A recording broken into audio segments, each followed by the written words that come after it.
चला तर मग आज तुम्हाला पण नेते माझ्यासोबत साताऱ्याला. पण जाता जाता हे जे काही पोस्टर दिसत होते ना, ते इतक्या लवकर तरी कोणालाच बघायची अपेक्षा नसणारे आणि ते घडलंच होतं. जाता जाता आम्ही एक स्टॉप घेतला, कारण आम्ही दोघेही वेगळे प्रवास करत होतो.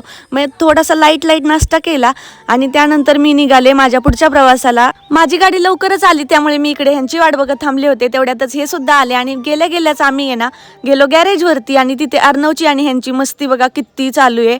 आधी तर तो आमच्यापाशी येत सुद्धा नव्हता, पण जेव्हा त्याला हे कुरकुरेचे पुढे दिले ना, तेव्हा मात्र तो एकदम फ्री झाला आणि ह्यांच्यासोबत इतकी मस्ती करत होता. त्यानंतर मी गेले होते माझ्या माहेरी आणि तिथे गेल्यावरती फ्रेश होण्याच्या आधीच माझ्या मम्मीचं आहे ना हे सगळं चालू होतं. मला हे सगळं दाखवत बसली होती, जे की तिने माझ्यासाठी शॉपिंग करून ठेवली होती.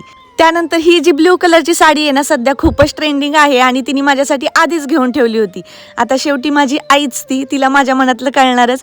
तिथे थोडासा टाइम स्पेंड केला आणि त्यानंतर आम्ही लागलो आमच्या पुढच्या प्रवासाला आणि संध्याकाळी शेवटी आम्ही सातारला येऊन पोहोचलो. आता ह्याचा लॉंग व्हिडिओ नक्की चॅनलवरती येईल, नक्की बघा. Okay, bye.